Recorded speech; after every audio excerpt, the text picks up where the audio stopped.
Historical materialism is a concept associated with Karl Marx's theory of historical development.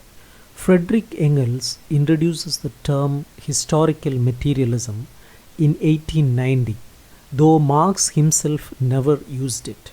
The key idea of historical materialism is rooted in Marx's belief that understanding any society requires analyzing how its members come together to produce and satisfy their needs. According to Marx, human history starts with the fundamental act of people collaborating to meet their basic needs. This involves social cooperation, which itself becomes a productive force tied to a specific mode of production or stage of industrial development. Therefore, to understand human history, one must study it in relation to the history of industry and exchange. The transitions from one historical epoch to another and changes in modes of production are understood through the development of social cooperation and the evolution of the division of labor within each society. These historical epochs, such as tribal, ancient slaveholding, feudal, and modern bourgeois societies, are shaped by the social processes of production. Marx emphasizes that social and political structures emerge from the process of production, and human relationships develop through these structures. He states that it's not consciousness that determines life, but rather life that shapes consciousness. In other words, understanding history requires recognizing the real life experiences of individuals and how their thinking is influenced by the world around them.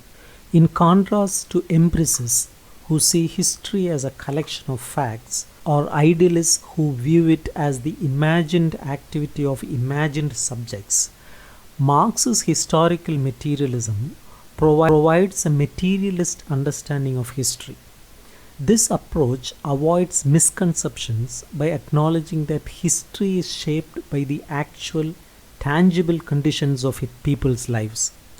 In the Communist Manifesto, Marx famously declares that history of society is only the history of class struggles.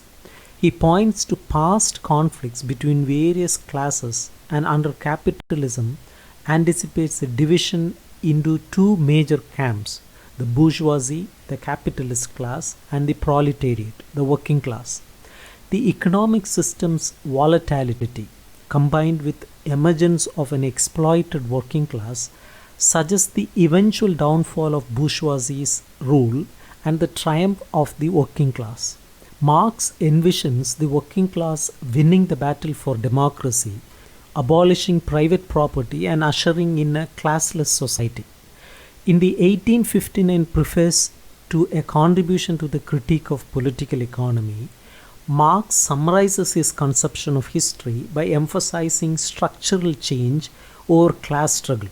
Using the metaphor of base and superstructure, he describes the economic structure as the foundation for a legal, political, and cultural superstructure.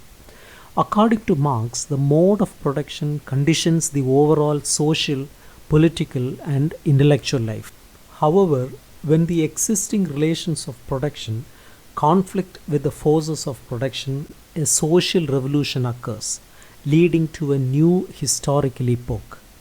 Marx outlines successive modes of production: Asiatic, ancient, feudal, and modern bourgeois, and predicts that the demise of the latter will mark the end of the prehistory.